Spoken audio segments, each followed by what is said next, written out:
Okay, this is my second video in regards to catheter ablation, cryo balloon ablation that was done November 5th of this year, about a month ago tomorrow. And in the previous video I talked about the fact that I went through the ablation and described what happened in the ablation. Since the ablation, I stayed overnight in the hospital and came home the next day. The next day I felt fine. I felt a little, like I couldn't quite straighten up. Expected a tremendous amount of bruising around the groin area because of the blood thinners, but that really didn't happen. I had bruising, but not to the point where some people talk about how they had it. For the first, I do want to mention one thing.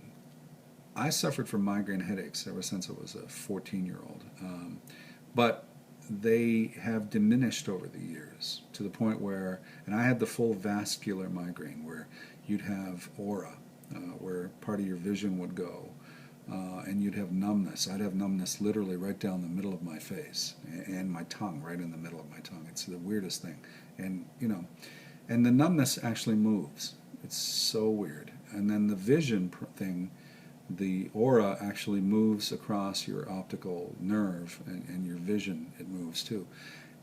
That, when I was a kid, combined with nausea and a tremendously painful headache for about two days, and not much could get rid of it. I set that up because I've grown out of it and haven't had migraines for a number of years. I get them, but I get this little aura, lay down, mild headache, nothing more. So luckily I've managed to grow out of them. After this ablation, though, the very next day, I had aura, and I had a pretty bad headache. I didn't have any of the numbness, I didn't have anything from there, but I did experience that. And the percentage of people who have a penchant, is that a word? Who have a tendency for migraine headaches will experience some migraines again for a period of time.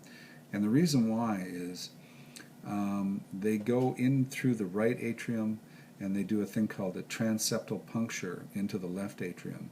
They actually have to poke a hole in order to move the catheter into the left atrium and do the ablation on the various veins, various arteries. So that hole, when everything comes back out, that hole is there, but it eventually heals. It eventually covers over. It takes a few weeks.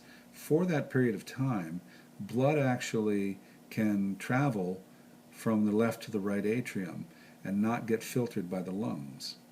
And what that causes is certain chemicals are in the blood that aren't being filtered by the lungs, goes directly through your body and into your brain, and your blood vessels in your brain react to that. And that is what can cause migraine headaches.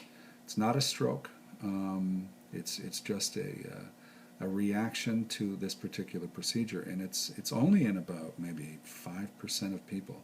But if you have migraines, don't be surprised that you may end up getting some form of aura if you have vascular migraines, or some form of headaches that are related to this process. It's possible. I did, and I've been getting them now for a few weeks, but off and on. Luckily, hopefully it's going to dissipate considerably more, and it has been. I got home, so anyway, got off track, sorry. Back home now,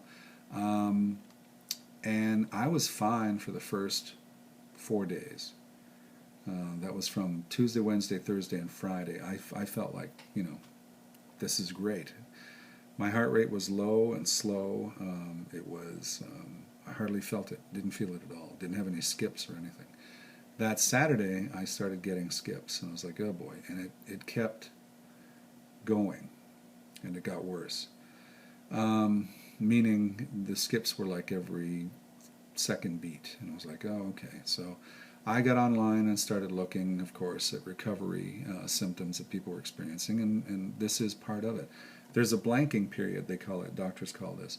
It's a 3-month period after the ablation where they don't actually measure the success of the ablation at that time, because they the heart is healing, and it's reacting to inflammation from the process, whether it be radio frequency burning or whether it be cryo freezing. The heart is inflamed and it's healing. Scarring is happening at the vein areas. So your heart is reacting to this intrusion. So a lot of different arrhythmias are available or can happen.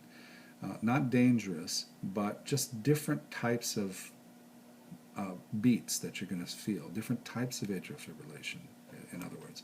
Fast, slow, just odd.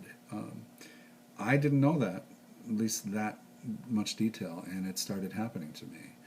That Saturday, after the Monday ablation, I ended up right into full-blown AFib.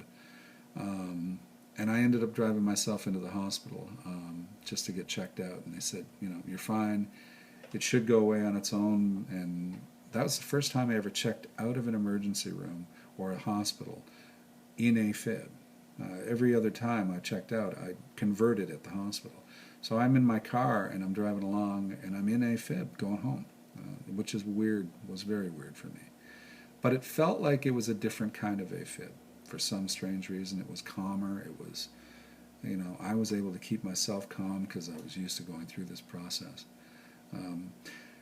While I'm driving home, for the 20-minute drive it took from the hospital to my house, I converted over to normal sinus rhythm.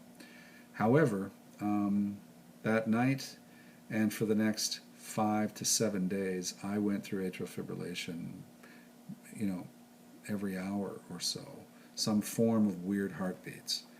So a little unnerving, but I actually still managed to function. I went back to work, I took my daughter to daycare, I did a lot of different things. But I did experience this right up till Thanksgiving Day. And on Thanksgiving Day, I woke up and there was nothing at all. I mean, meaning no sense of my heartbeat, which is what most people should be feeling. I didn't have any sense of it at all. So I decided that I would go up to have Thanksgiving with my wife's family. They were already up there, my wife and daughter, and I just I was going to stay home, and it was understood by everybody that I needed to recover. Anyway, I felt good enough to travel and head up, so I did. And since that time, which is now going on 2 weeks ago, I haven't had any atrial fibrillation again. It could come back. It could come back any moment. Because again, literally up to about mid-February, all bets are off as far as what your heart's going to do. 3 months or so, it's, to get things to settle down. But the doctor wasn't surprised that I settled down in about a week, 2 weeks actually. And now I get the occasional slight little tiny blip. But because you're an AFib, and if you're an AFib sufferer or a person who's aware of your heart, you notice every little, what was that?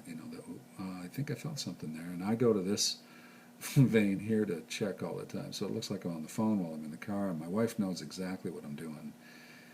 Anyway, enough of my phobias. I have felt better, and I joined a gym, and I'm going to be watching what I eat, and I've only been a month, but I am positive about my future. Worst case scenario, this may not take, but I would go in for what they call a touch-up. It's not really a touch-up, but it's a more detailed and specific ablation to get to the areas that were sending signals that they didn't potentially get by blocking out those veins. My current process, 70% chance, 60 to 70% chance of success. Hopefully I'm in that group. And if I have to go in again, it's 85 to 90% that that'll be successful. So hopefully, worst case scenario, I'm in that group. But catch it while you're in paroxysmal AFib. Don't wait until it gets worse and worse and worse, so it's persistent and it's happening every single day. Try and get into this type of thing, into an ablation, well before it starts to get more advanced and possibly remodels your heart. You can look that up. Anyway, I wish everyone luck. Hopefully my next few months will go relatively symptom-free, but I feel comfortable getting on a treadmill again, so hopefully I'll lose a little weight, get in shape, and put this all behind me and get on with my life. I hope you can too, and good luck. Thanks.